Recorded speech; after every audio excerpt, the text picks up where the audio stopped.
Today, our topic is palindrome number in Java. Palindrome number in Java. What is palindrome number, students? Actually, palindrome number is a type of number. Which one is your original number? After performing the reverse operation of your original number, if your output value will be same like as your input value, means input value equal to output value. If it is same or if it is true, your logic, then we call that your input number is the palindrome number. Actually, students, palindrome number, the way you will find out or check is reverse operation in Java. We call that, we say that it is the type of reverse operation of Java.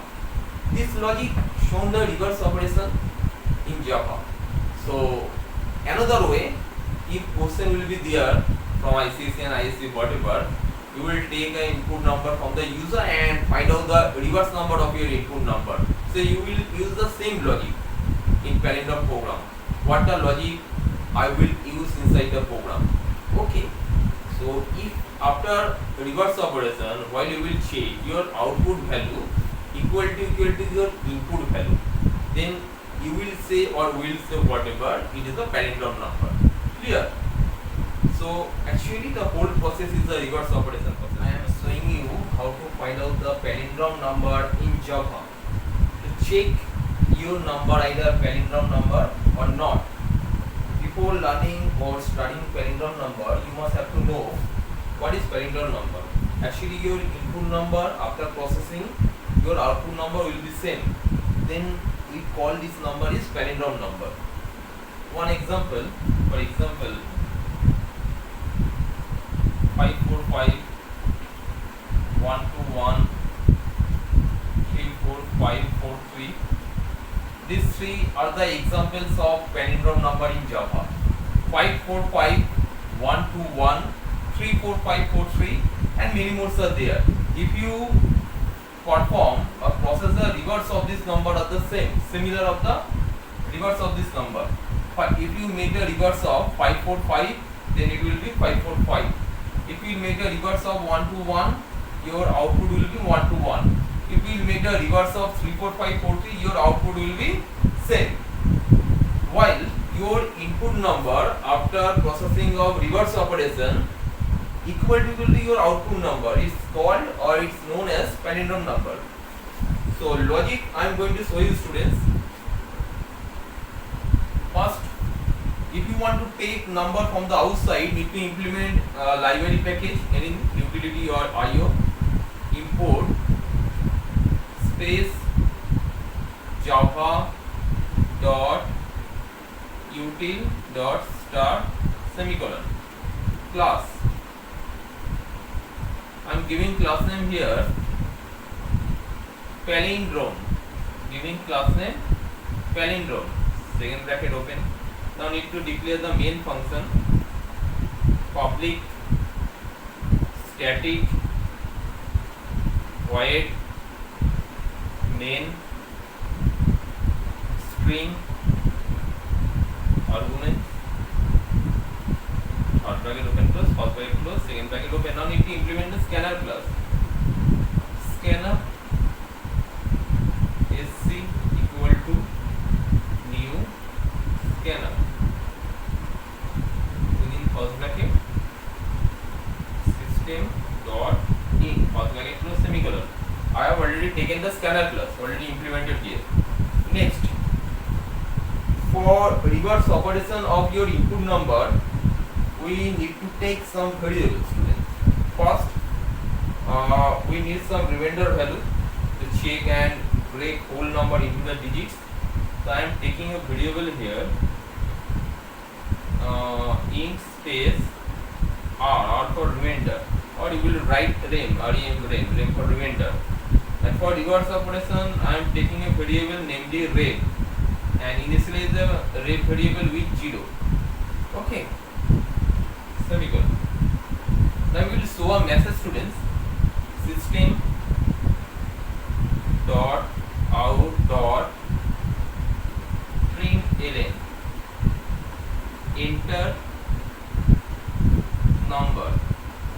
number, so semicolon. So I am taking one more variable to store your input number, in space n, or num. I am taking variable num. Okay, equal to sc dot next int house bracket open close semicolon. So variable num can store your input number, whatever the number user can input to check palindrome number or not.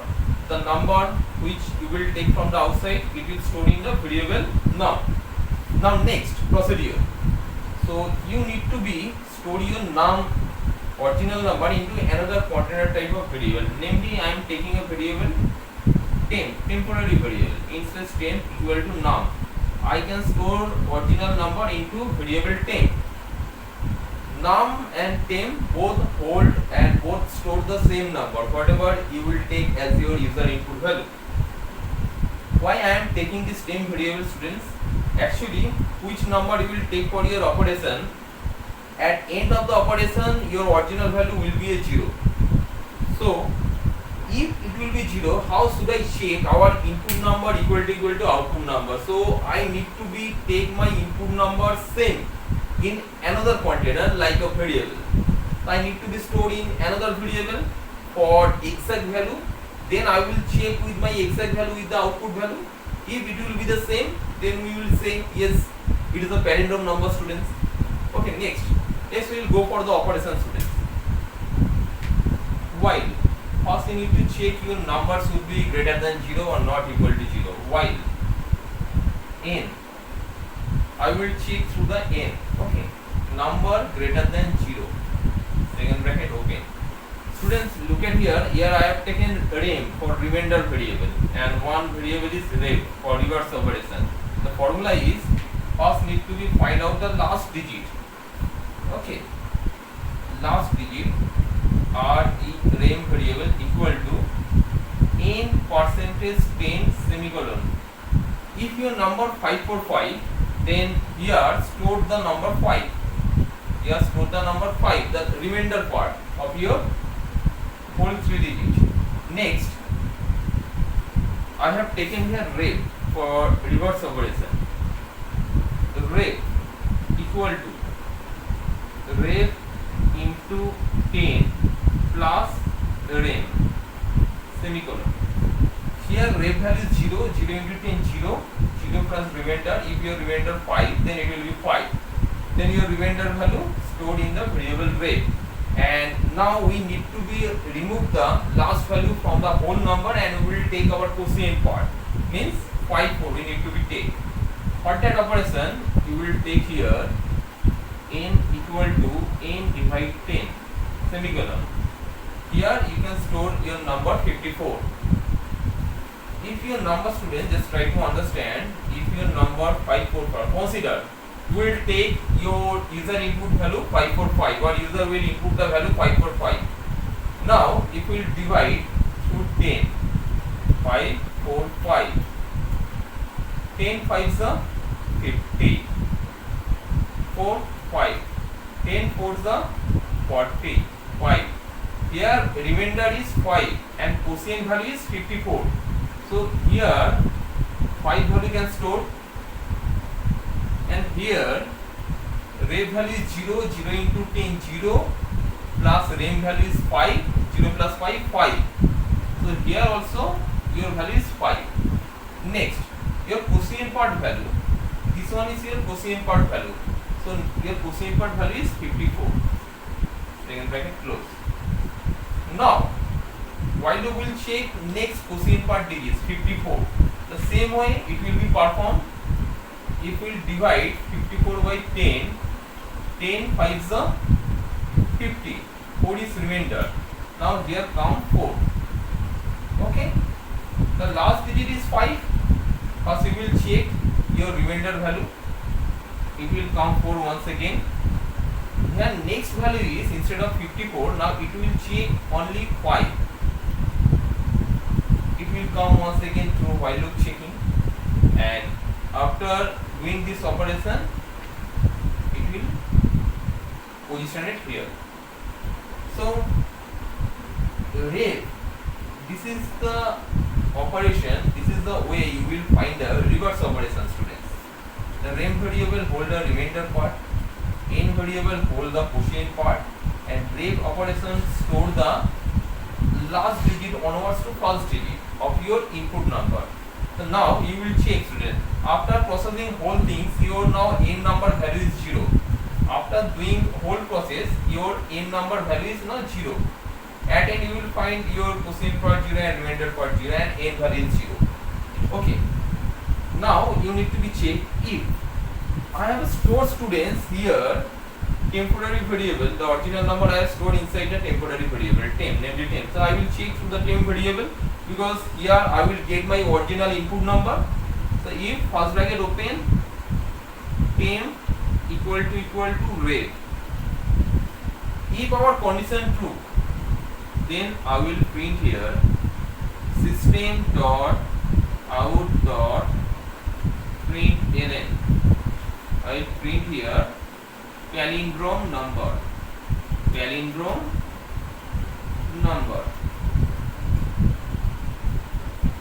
Then bracket close. If it is not, then I will take else part and write here system dot out dot print ln. Here I will write within double inverted comma not palindrome number. Bracket close, semicolon, else close. Now main close and class close. Our program is finished. So this is the way, students. All codes are here. This is the way you can check your number, either palindrome number or not. Actually, here you can perform the reverse operation of your input number, student. The whole process is the reverse operation of your input number. This is the logic to find out the reverse operation. If there your program questions, you will take a user input value and find out the reverse number of your input value. So this is the way you can find out your reverse operation. If your after reverse operation, what will be the output? If output are similar to your input value, then we call it is a palindrome number. If it is not palindrome number, but you will get the reverse number of your input number, students. Clear? So this is the course, students. I hope everybody understood how should I shown the logic, students. Thank you. Now we are going for the practical demonstration and practical implementation. Okay, let's see our next page. Students, then we need to be create the class as how I shown the task, students. According to my theoretical demonstration, you will implement the code inside your BlueJ compiler, students. Let's see. Click on the new class button. Type class name palindrome, P-A-L-I-N-D-R-O-M-E, palindrome. I have taken class name as palindrome. Click OK to continue. Now class name already came to the screen. Double click over here to open the window. Make it maximize. Ctrl plus A. Press delete button on the keyboard to delete the contents. Now implement the library package because I am going to take the number from the outside. Import space java dot util dot start semicolon. Now implement class name is palindrome.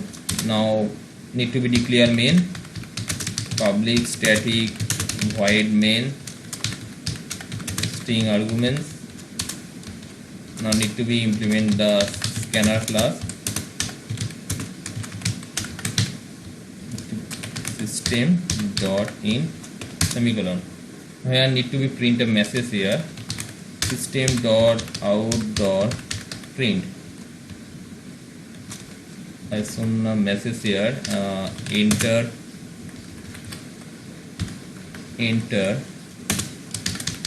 number colon. In space n, I am taking a variable n and I am using this n variable to store the user input number. N equal to sc dot next int because it is an integer number. Now I can store my original input number into another variable. In space temp equal to n semicolon. So I have stored my original number inside the temp variable, integer type of variable temp. The temp can hold the original number. Okay.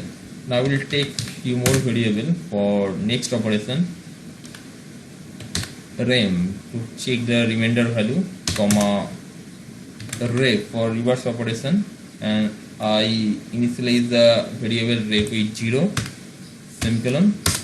Now I am going to check through while loop if my number is greater than 0, n greater than 0, second bracket open, rem, first we need to find out the last digit and we will get last digit through the remainder. So rem n modulus 10 semicolon. So now a rem variable hold the last digit of your input number. Next is a ref equal to ref into 10 plus rem semicolon. Now ref variable can hold the last digit and starting from beginning. Next is n equal to n divide 10 semicolon. The n variable can hold the quotient part. Now second bracket close. The variable ref hold all the digits n to first in a reverse order. Now you will check. At last after this operation the original value of n will be 0. So now we will check and the variable temporary hold the original number. Now I will check through my temporary variable. If temp equal to ref, if it is true, system dot out dot print ln. I will show here. If you want to print the number, write temp plus is a palindrome number. If it is not, then you will write Ctrl C and write Ctrl V. It is not a palindrome number. Is not a palindrome number. Clear? Now main close, class close. Ctrl K for compile or click on the compile button. Look at here. Class compile, no syntax error. Close the window. Right click over here. Over the palindrome class, click void main, click OK to continue. Now we'll check 545. 545 is a palindrome number. So I will check some negative value. Close this window, right click over here, click void main, click OK to continue. Here I write 345. 345 is not a palindrome number. Means our programming logic is totally correct, students. Hope everybody understood my work, students. Thank you very much. Now you will implement to your computer, students. Thank you.